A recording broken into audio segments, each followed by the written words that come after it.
Hey friend, welcome back to Lead with Spark. If you've started identifying your superpowers but still hesitate to use them at work, you're not alone. I get questions every single day from you listeners asking specific things about just that.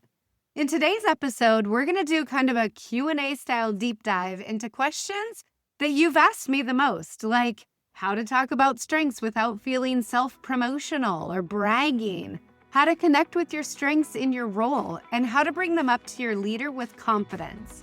This episode is practical, encouraging, and built for real life. So let's get going. Welcome to the Lead with Spark podcast, the show where real women lead with authenticity, show up with presence, and live out their purpose. I'm Lindsay Mulder, speaker, C-suite executive, family gal, travel junkie, and a firm believer that your leadership starts from within. Around here, we go beyond the fluff. We talk about the real stuff no one teaches you in leadership training. Your values, your superpower strengths, boundaries to stop burnout, and how to quit being the chaos coordinator of your own life. Whether you're building a business, leading a team, or just trying to stop feeling stuck in the daily grind, this is your space to get clear, get aligned, and finally lead with confidence. So let's cut the noise and reconnect with the spark that makes you, you. Let's go get our spark on. In episode 8, we talked all about superpowers. So I know that you already know what they are and how to start spotting them. Today, we're not going to redo that episode. Consider this okay, Lindsay, I get it. But what do I do with it on a random Tuesday at 10:14 a.m. when I'm in a meeting and my heart is pounding at work? Because that's where the magic is, not in the worksheet or in the moment. I've been getting so many questions from you about your superpowers and your strengths lately, and they all seem to kind of have the same theme. I'm starting to see my strengths, but I don't know how to own them out loud without feeling weird about it. Or I don't even know if what I'm actually seeing is a strength. And then I get these questions. I want to use my strengths at work, but I'm really nervous to talk to my leader about it. So I want to answer your questions, those that I'm hearing the most, and I'm giving you practical language that you can use immediately. Not the kind that sounds great on a quote graphic, but collapses that second that you open Outlook. A quick note as we dive into this. If you want the full deep dive on identifying your superpowers, go back to episode 8. Today is all about using them, protecting them, and communicating them like a confident, grounded leader, not like a person trying to win Employee of the Month. Okay, so let's get into it. I've got this divided up into several questions. The first question is, I've learned more about my strengths, but I hesitate to use them at work because I don't want to come across too confident or self-promoting. How do I own my strengths without feeling uncomfortable? First, I want you to know you are not the only one who feels that little internal cringe when you start talking about what you're good at. A lot of us were taught, directly or indirectly, that naming our strengths equals bragging. And when you're a capable woman, sometimes it can feel like you have to choose between being humble and being taken seriously. Here's the mindset shift that changes everything. Your strengths are not trophies to show off. They're tools that you're going to use to serve other people. Tools, not trophies. If you pretend you don't have them, your team suffers, your work suffers, your future self suffers, and I'm not here for that. So instead of thinking, how do I sound confident, ask, how do I make my strengths useful? That one question moves you from self-promotion and that bragging feeling to contribution and creating that ripple effect around you. So here's what this sounds like in real language. Think about this as if you're in a team meeting and you simply say, hey, here's where I can add the most value by doing, and list your superpower. That doesn't sound like bragging. And if someone said that to you, you would be like, yes, I want to take advantage of that.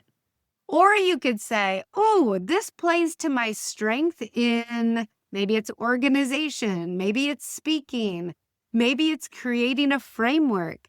I would love to take the lead on that. When people bring up their strengths, we want to take advantage of them because they're basically saying, I already know I'm good at this. Use me, use me. Your leaders love that you're volunteering. They love that you're taking on a stretch, and they love that you're bringing up your strengths. Here's another way you could say it. I've done this before, and I can help us move faster with less chaos. Let me take the lead. Notice what's missing in all of those three options. A whole bunch of adjectives about how amazing you are. Because you don't need to announce that you're amazing. You just need to point to the contribution that you can make. And it allows you to use your superpower. Another tip, simply let the data speak for you. Instead of, I'm really great at organizing, you can try, on past projects, I've been successful at organizing complex pieces and keeping the timelines moving forward. I can bring that to this project here and help us stay on track. That's all about results, not hype. It's about the outcome and what you can bring to the table. As you think about this, and we've talked about this a lot, please, please, please keep a smile file. That's that folder, that note, that screenshot, that sticky that someone gave you, whatever the evidence is. Save all of those compliments and thank yous and feedbacks and shout outs from your boss. Because on the days that your brain is feeling dramatic, you need receipts, you need evidence, you need the data and the proof to show these are your superpowers, and it is A-okay to bring them up and talk about it. One more reframe that helps a lot. If a coworker said something like, hey, I'm really strong in Excel and I can help, you wouldn't label them as bragging or arrogant. You'd probably say, oh my goodness, thank you so much. Come sit by me, help me, teach me, guide me. Or better yet, yes, if you can take this piece, then I can take a different piece and keep moving forward. We each are going to be working in what we're good at. So apply that same grace to yourself. And if you want a one-liner to really carry you into the next meeting, use this. Downplaying your strength does not make you humble. It just makes your gifts harder for others to benefit from. It's kind of like putting that present underneath the tree or wrapping it up for someone's birthday and you hand it to them and they never, ever open it. That's sad, isn't it? These are strengths that are gifts that you can give to other people and allow them to open it to make their world easier, to have a ripple effect and an impact that's out there. So give those gifts away as much as you can. Okay, let's move on to the next question. I'm struggling to identify my superpowers. I know what I like to do, but are those really my strengths? And I don't feel like they relate to work. How do I use them in the office? That's a big one. So let's simplify it. Not everything that you enjoy is a superpower. I'm good at a whole lot of things, but your superpowers will show up as things that you enjoy, especially the things that give you energy and feel natural. Not everything that I'm good at brings me that energy to show that it's a superpower. So instead of asking, do I like it? I want you to ask yourself a better question. Does it energize me? And does it create value? Energy plus impact. Here's a super practical way to start, even if you feel stuck. Do energy check-ins for a week. 3 times a day, ask yourself, what am I doing right now? Do I feel energized, neutral, or drained? What skill, what quality am I using in this very moment? Because your strengths leave a trail, and your energy is usually that glitter on top, the bling that I love to talk about. Then do one reflection session and ask yourself, what do people consistently thank me for? What feels easy for me but seems to impress other people? Where do I lose track of time because I'm so locked in loving what I do? And if you still feel fuzzy, go get the stories. Ask a few people, describe a time when you saw me at my best. Not what are my strengths, not give me 3 words, just a story. As you listen to those stories, patterns are going to start to show up. That's the collection of your superpowers. Pay attention, write them down, start to gather those themes. Now, I want to talk about that part of does it relate to work? Because this is where women discount themselves constantly. And I want you to translate, not dismiss. For example, if you love planning trips, you might think, well, that's not a strength. That's just me being extra, something that I love. No, no, no, no. That can translate to strategic planning, logistics, risk mitigation, and even experience design when you're thinking about clients and customers. If you love hosting people at your house, that can translate to relationship building, customer building, team connection, emotional intelligence.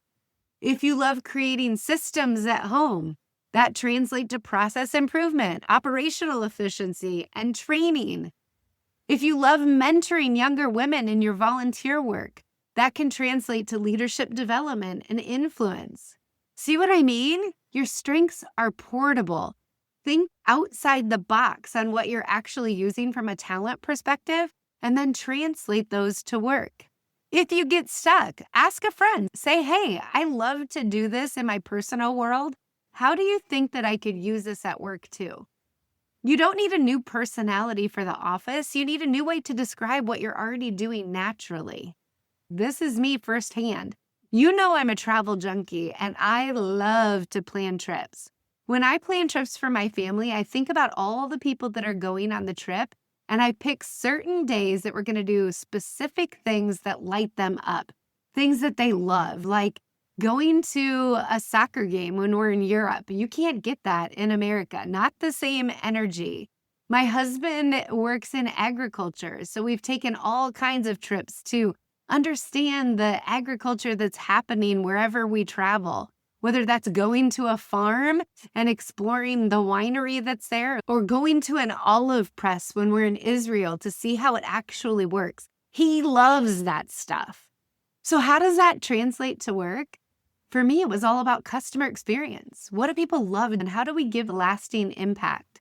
It's also about organization, creating a plan, putting that map together, and making sure that all of the little details are taken care of. And it's definitely about research, diving into what's available and how do we actually lock into that to translate to work and can be used as superpowers. And trust me, those are the things that light me up. So if you think about the things that you're doing that get you excited and are using your superpowers, expand your thought process and think about how can I relate those to work? Okay, question 3. And I love the gal that sent this one to me.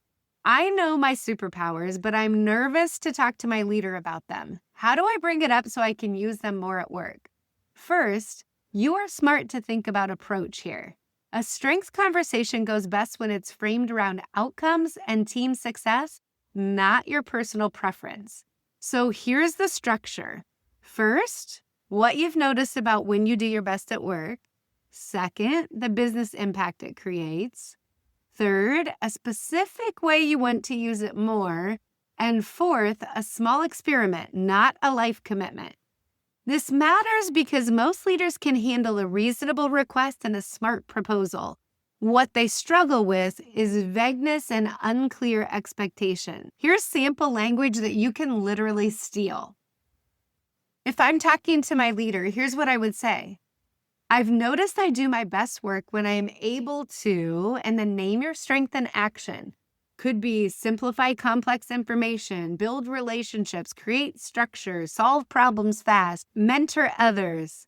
When I am in that zone, it tends to lead to, now list your results, a faster turnaround, fewer errors, better collaboration, a stronger client experience. I would love to use that more intentionally.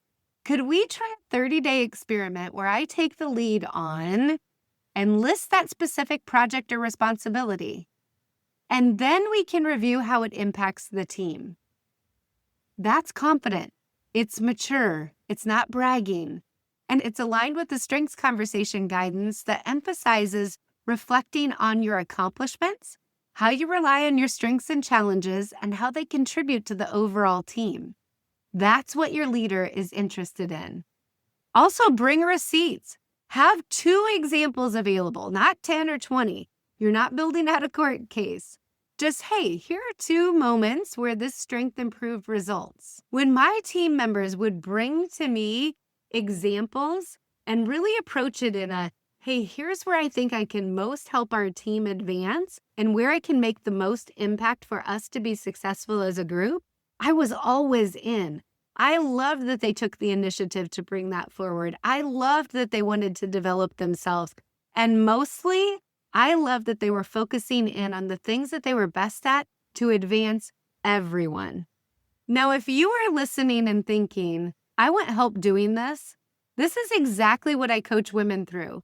Not just identifying their superpowers, but translating them into leadership language, setting boundaries around them, and creating a plan to use them in a way that moves your career forward without burnout. Your career might be as a solopreneur, or it might be at a Fortune 100 company. The process is the same. All right, let's get back to it. Question 4.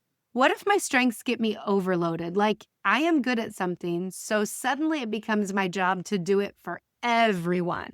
Oh yes, that's the classic one, right?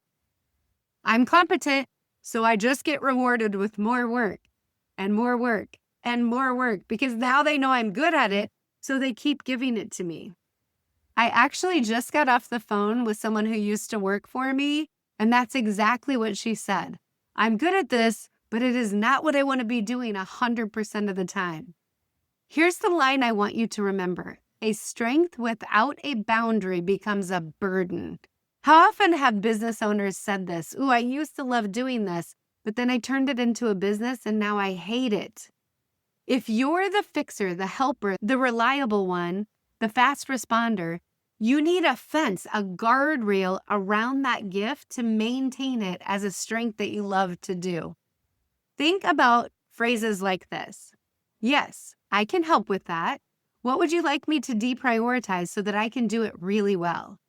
Or, oh yeah, I can do that by Friday, or I can finish the other project by Friday. Which one is most important to you? Or how about I take the first draft and then I'll need you to own the final edits? I love this one. I am happy to support, but I only am available for 20 minutes so I can get you started and then you can take the lead. This is how you stay helpful without becoming the office go-to, almost like the office convenience store. And if you've ever felt taken advantage of because you're kind, you're not imagining it. Trust me, I have to give a lot of coaching guidance on people specifically around how their colleagues are over-relying on them just because they're kind, and the importance of establishing those clear non-negotiables and boundaries through communication. You can be generous and you can set boundaries at the same time. That's called emotional maturity, and it's also called survival. Okay, let's move to question 5. Can my strengths backfire? Sometimes my strengths feel like my weakness. Yes, and this is so important. Many strengths have a shadow side, especially when you're stressed out.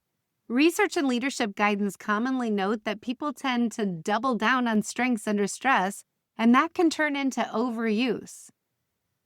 Your decisiveness can become impatience. Your high standards can become perfectionism. Your empathy becomes emotional exhaustion, or your boldness becomes steamrolling. Your optimism can become avoidance. So I want you to picture your strengths like a dimmer switch, not an on and off button. The goal is not to use it all the time at 100%. The goal is optimal use. There's also evidence that underusing your strengths can undermine your well-being, sometimes even more than overuse, which is really interesting to me. It's not that strengths are bad, it's that imbalance is draining. How I want you to think about it is proactively creating a self-check for yourself. Understand that when your strengths are in a healthy range, how do people experience you?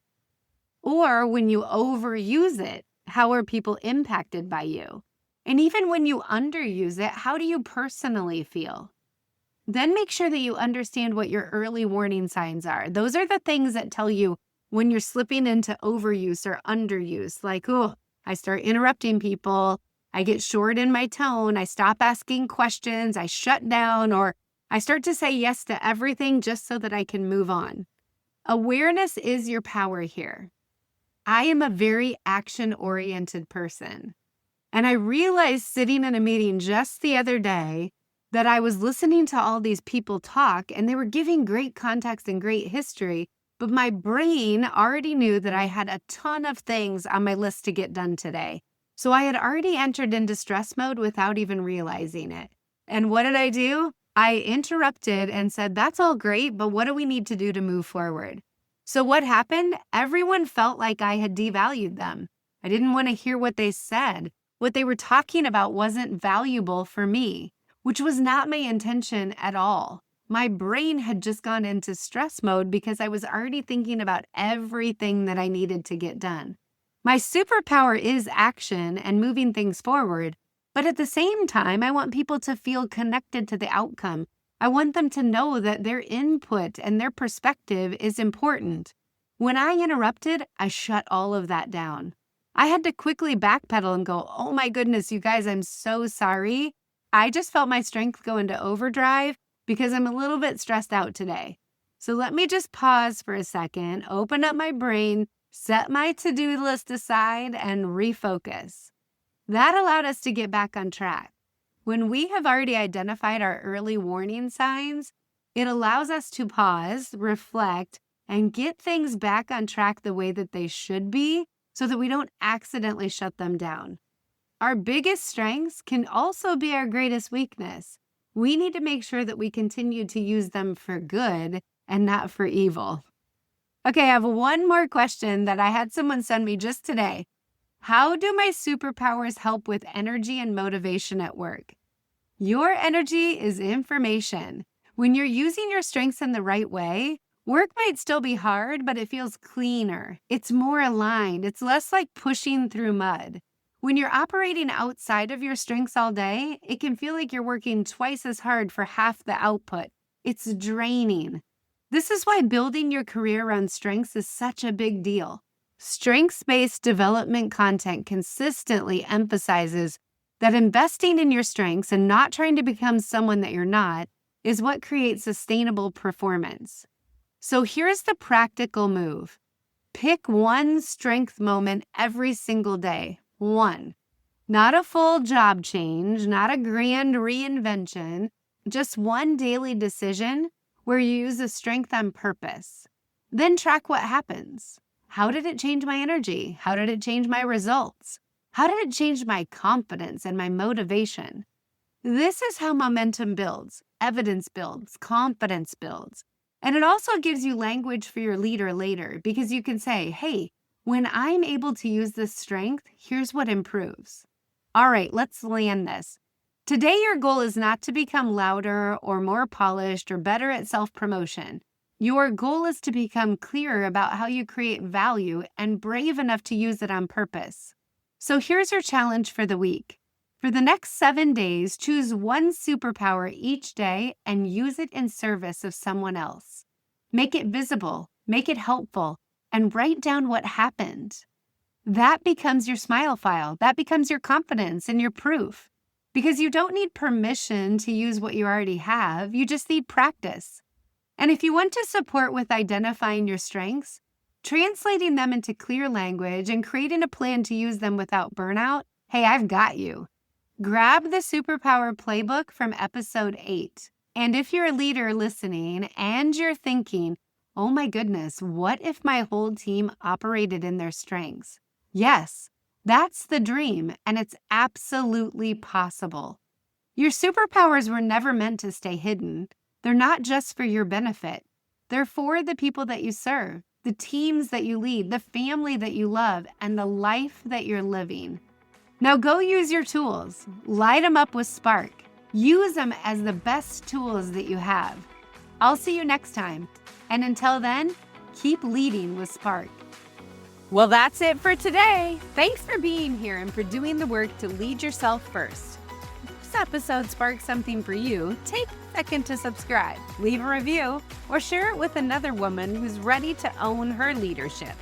And remember, the way you lead your life is the way you lead everything else. If you or your organization are looking for a speaker, an impactful workshop, or an executive coach, head over to lindsaymolder.com and let's connect. Keep showing up. Keep leading with spark. You got this. I'll see you next time.